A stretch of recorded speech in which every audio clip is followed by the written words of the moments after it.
nightmares in my head, I fear that the thoughts build up until I can't hear, that my mind fills up into a creature, and it haunts me somewhere much deeper.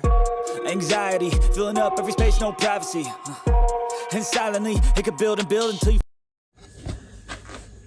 Salam sejahtera Malaysia, denyut nadi suara rakyat bergema di channel ini. Orang yang ugut Perdana Menteri yang beri ganjalan 5 juta sudah ditangkap. Kabarnya beliau seorang guru agama. Aduh, macam mana seorang guru agama boleh buat benda-benda macam tu? Aduh, pening juga. Saya pun tidak pasti dia betul-betul guru agama kah, atau dia pura-pura guru agama kah, ataupun waktu kejadian itu dia dikawal oleh entiti yang lain dari luar planet dunia kah, sehingga dia tidak dapat mengawal otak dia dan terus menaip. Wah, jadi saya pun tidak dapat hadam lah kalau dia memang seorang guru agama dan dia ditangkap kerana dia didapati telah mengeluarkan kata-kata ugutan pada Perdana Menteri. Itu saya betul tidak dapat terima. Heran juga macam mana orang-orang begini. Tidak kiralah apa agama di Malaysia ini, tapi janganlah buat begitu. Okey, terbaru pula ini yang mengugut bom rumah Perdana Menteri. Jadi identiti dia kali ini dia punya account itu ada nama. Kali ini account Facebooknya ada nama. Jadi senanglah polis mahu untuk cekup dia kah, mau siasat dia kah, mau cari dia kah, senang. Kedua, kalau memang betul orang yang post caption ataupun post status di Facebook itu kalau orang itu boleh gangguan otak. Okey, kalau dia memang betul mau bom Anwar punya rumah, maknanya dia ini memang pandai buat bom. Woi, bahaya ini. Kalau dia pandai buat bom, maknanya mungkin dia sudah ajar orang buat bom. Oh, lagi bahaya. Kalau dia sudah pernah ajar buat bom, maknanya dia sudah pernah letupkan bom. Ini sangat-sangat bahaya. Kerana macam mana dia boleh tahu bom meletup dan bom berfungsi kalau dia belum pernah letupkan bom? Jadi lebih baiklah polis Diraja Malaysia cepat-cepatlah pergi tangkap dia. Cepat-cepat pergi tangkap dia dan siasat siapa kawan-kawan dia. Orang buat bom ini mesti ada kawan dia. Kalau dia memang pandai buat bom, memang dia ada kawan yang bersekongkol dengan dia yang juga pandai buat bom. Tangkap cepat-cepat, bahaya di Malaysia. Jadi seterusnya, dia ini seorang mesti pandai tentang sekurang-kurangnya kimia kah, fizik kah. Dia mesti pandai lah. Macam mana dia buat bom kalau dia tidak pandai? Hebat orang ni. Seterusnya, orang ini mesti kepala dia masuk air. Mesti otak dia masuk semut sampai dia tidak dapat fikir. Terlalu benci agaknya sampai dia tersilap langkah. Penjahat selalunya bijak, tapi kali ini penjahat didapati menjadi kurang bijak kerana otaknya sudah digigit oleh semut. Mungkin kerana dia terlalu benci kepada Anwar Ibrahim sampai dia tersalah langkah dan terpost pula di media sosial. Di media sosial pula tu. Sekali orang baca, tak boleh nak undur lagi. Screenshot, selesai. Jadi orang ini mesti seorang yang begitulah. Seorang yang begitu. Dan seterusnya orang ini mesti seorang yang Apa? Suka pakai baju warna-warni. Suka pakai baju warna-warni. Dan pasti seorang yang berpikiran pendek lah. Kesimpulannya, kita mintalah Polis Diraja Malaysia untuk cepat-cepat tangkap dia. Cepat-cepat tangkap dia sebab dia ni bahaya.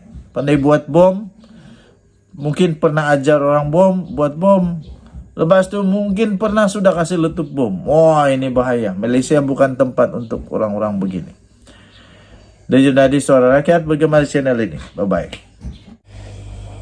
Salam sejahtera Malaysia, denyut nadi Suara Rakyat bergema di channel ini.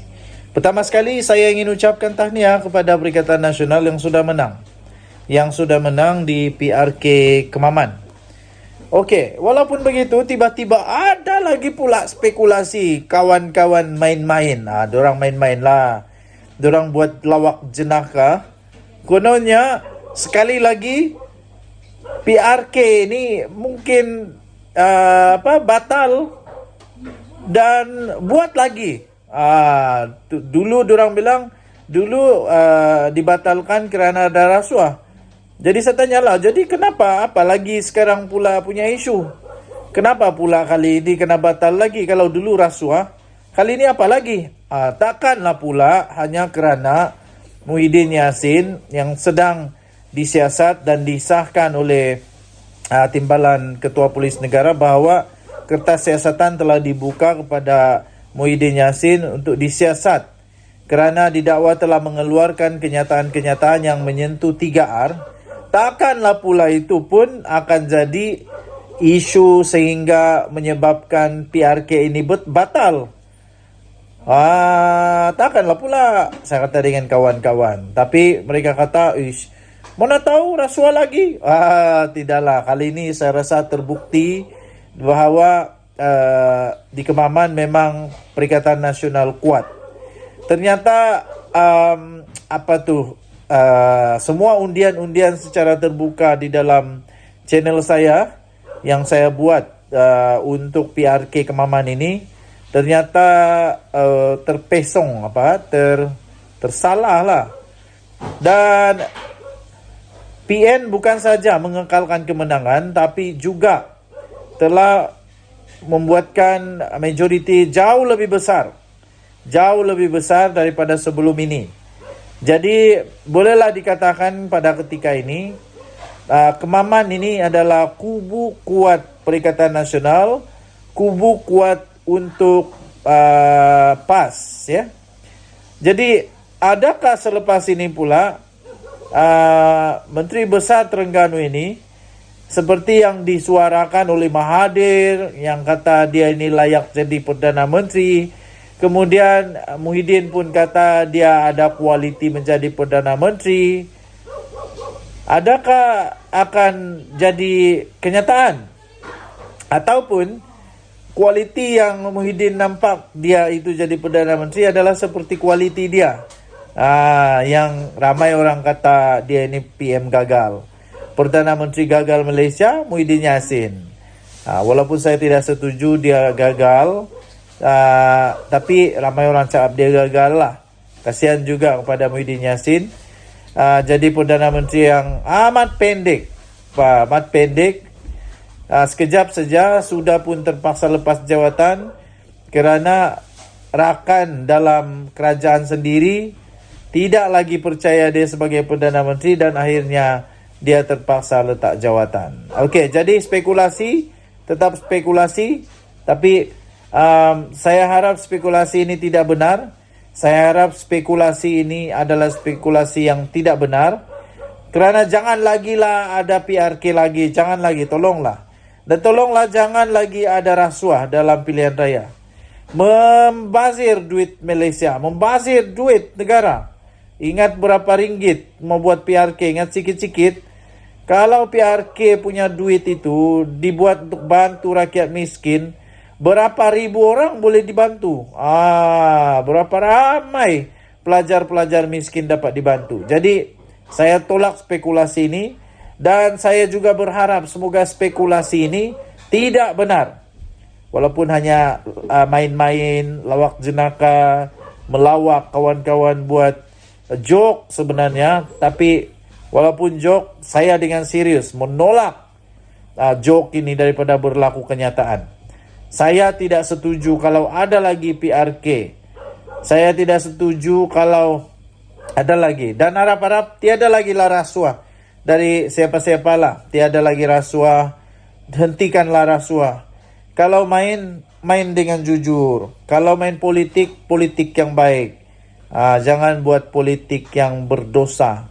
Tiada guna menang kalau hanya rasuah. Tapi ini terbukti bukan rasuah, boleh menang.